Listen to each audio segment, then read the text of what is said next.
Anong mensahe ang kailangan marinig ng mga Gemini sa huling mga araw ng July 2024?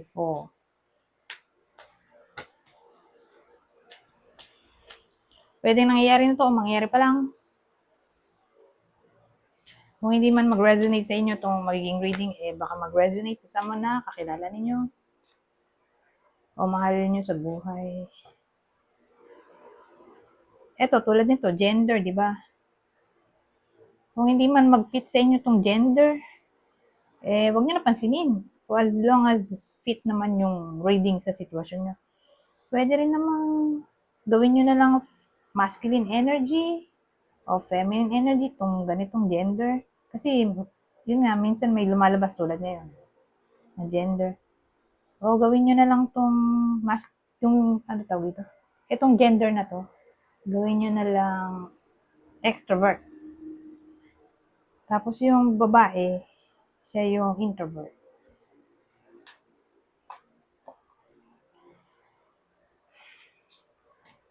So, dito, dalawa. Dapat isa lang.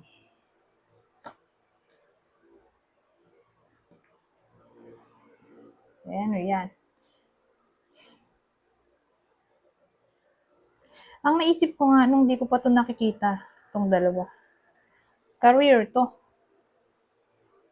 Saka puro pera, oh. Tapos, nung nakita ko to, nag-aalinlangan ako, ano ba to? Relationship reading ba to?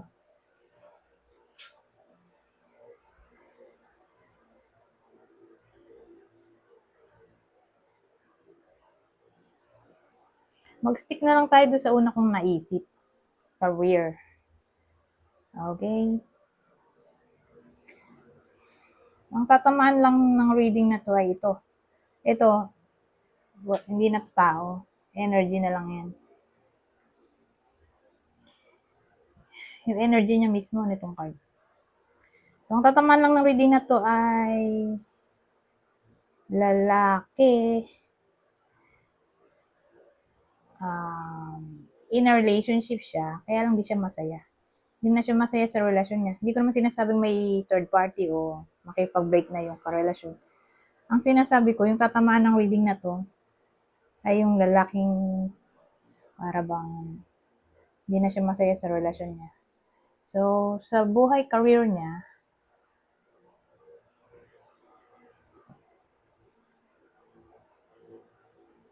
para bang may gagawin siyang something new. O whether ginusto niya to o hindi. Basta para bang may change na maaaring mangyari. So,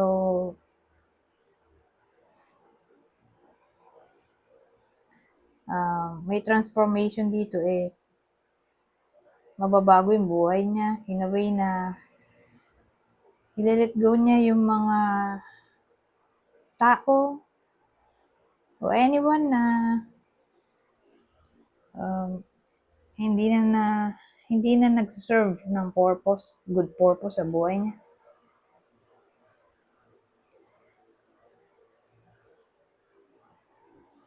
Pero yung mga taong yun, sinasabi ko, yung para bang di niya na kailangan o learning na din na niya kailangan. Dito yun sa work. So sabihin natin i-let go niya na yung mga toxic people sa buhay niya o mga tao na hindi na siya pinapansin. So again, workplace to. Ano naman to?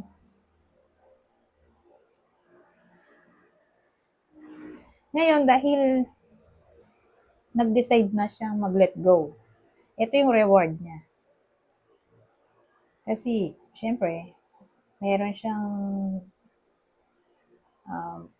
ginawa dito na mahirap. So, ito yung reward. Mahirap mag-let go, di ba? Ito yung reward. Ito, unexpected money to eh. Six of Pentacles.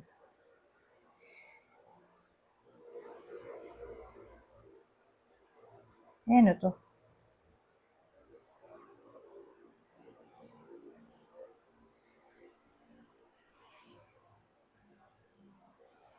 Hmm, actually, iba, new employment to, di ba? Yun, no, employment. Ito yung parang passion. So, sabihin natin sa July.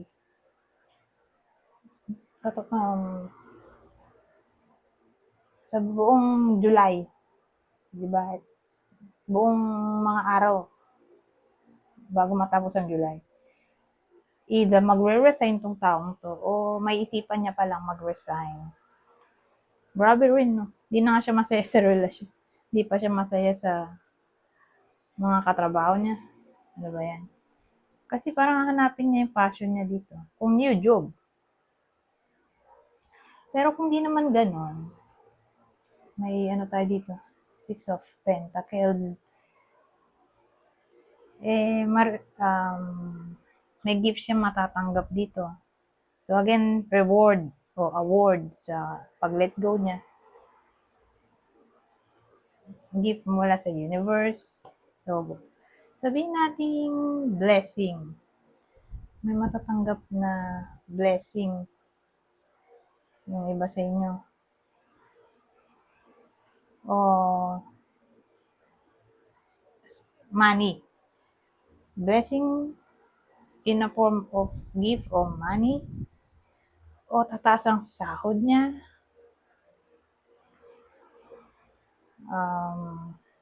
Magigain siya ng respect sa workplace. Ewan ko, for some reason, makukuha niya na yung peace of mind na kailangan niya. O may someone na magiging generous sa kanya.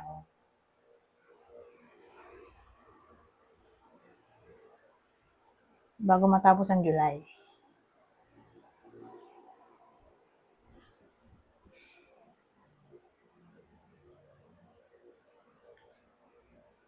So, yung gift, money, ay probably manggagaling sa someone na fire sign siguro. Aries, Leo, Sagittarius, o someone na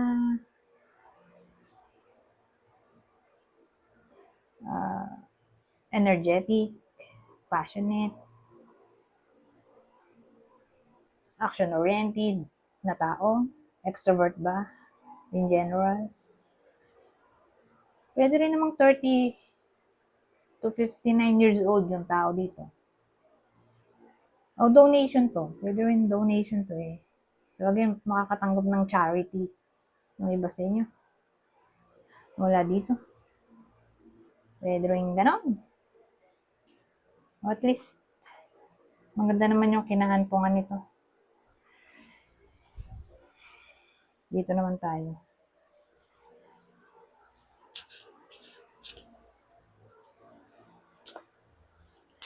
Ay, ano masasabi nito?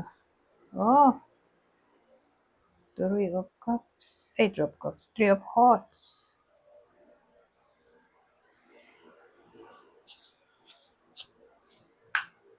Oh! King of Hearts.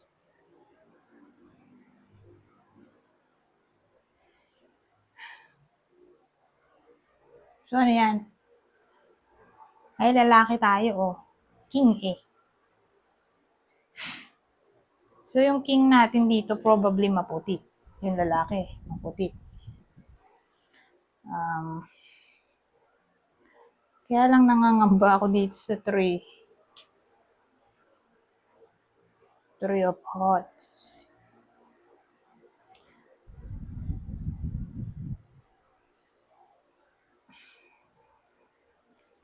So, pwede naman siyang positive. Pwede rin negative. Maganda siguro kung i-clarify natin.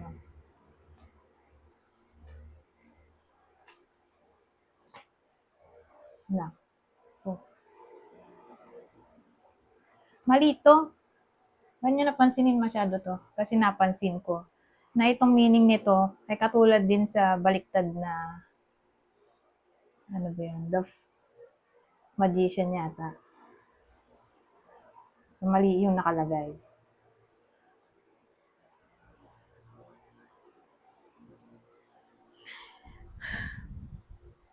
So, tungkol saan to? Hidden agenda? Something hidden? O kinubli? Sinikreto?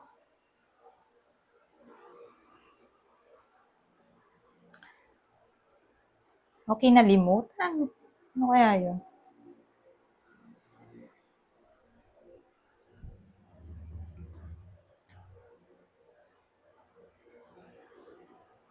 Kasi sabi ko nga kanina, pwedeng positive o negative. Depende sa lalabas na card. Saka natin malalaman yung meaning nito.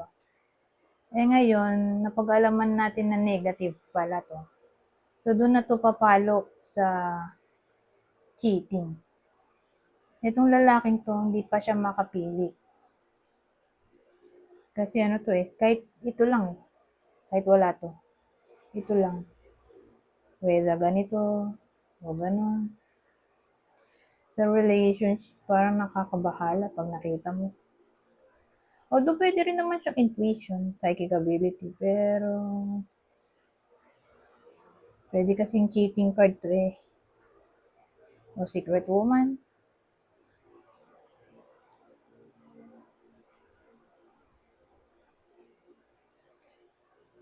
Ito kasing yung lalaki, again, maputi lang. Hindi naman kasama yung maitim o moreno, kayong manggit. Hindi sila kasama. Ito lang, yung maputi. Hindi siya makapili sa option niya. O sabihin natin, isama natin yung someone na gusto niya pa hanggang ngayon. Type niya pa rin hanggang ngayon. So, nagiging salawahan dito yung lalaki. Naisip ko nga kung ito ba yun. Magkasama ba ito doon? Hindi siguro.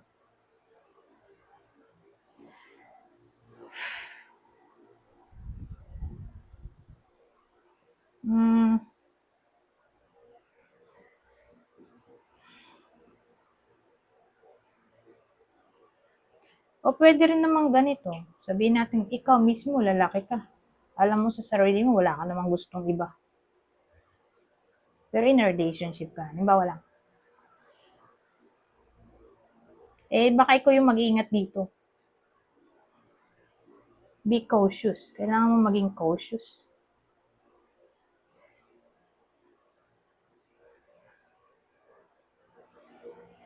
Kasi again, cheating card nga to.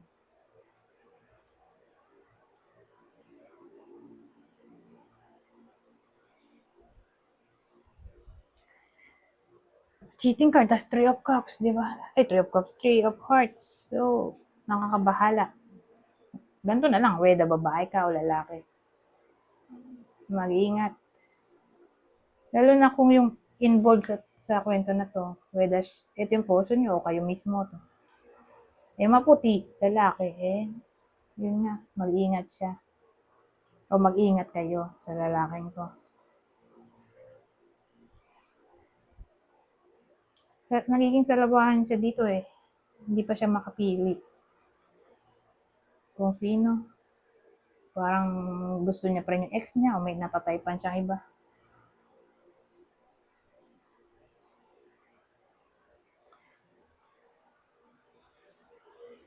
Eto, kuha tayo dito ng ibang detalye.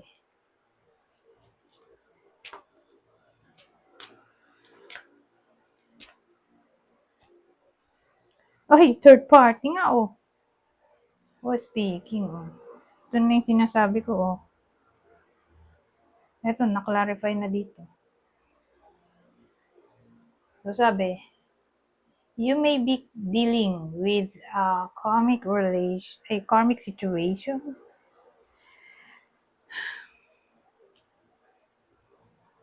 So again, malaki talaga possibility dito Lalo na kung yung lalaki nga maputi.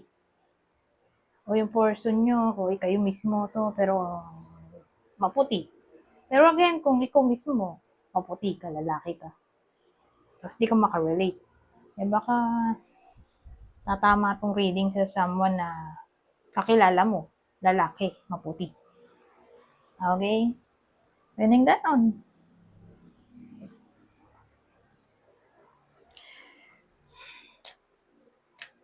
Eh kung babae naman, tapos partner nila moreno, ay hindi kanila tong reading.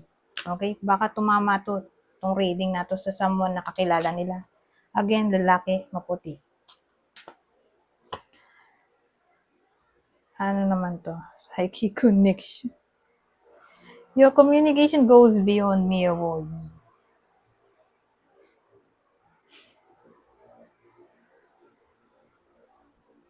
Ano yan? Psychic connection. Inisip ko nga, connection with, ito ba third party? Yung lalaki yung may psychic connection dito sa third party? May gulay. Pero you ang sabi eh. Di ikaw.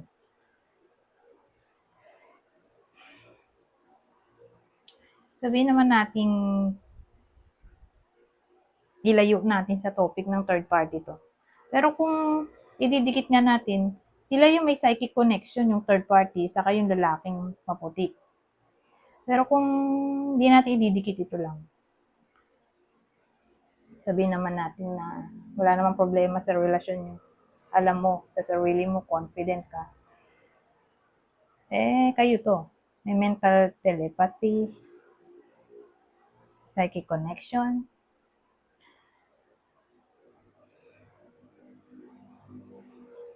So, kung may psychic connection, sino yung partner? Dito. Taurus at Aquarius. Dito naman sa may third party. OMG, sino yung dapat mangamba na Gemini? So, ito yung possible partner ng Gemini na in a relationship. Kasi nga, baka may third party. So, ito yung partner. Gemini, partner, Virgo, Scorpio. So, yan. Yun lang yung clue. Para ma-determine natin kung tatama ba sa inyo itong reading o hindi. O sa kakilala nyo. Anyways. Ito pala. Sa kakilala naman. Kanino tatama yung reading natin kung kakilala? Scorpio ulit. Scorpio ulit. Triple Scorpio na to. Parang malaki ang chance na Scorpio. Yung tatamaan ng reading na to. Kakilala o yung mismong partner. Anyways, hanggang dito na lang. Goodbye po now.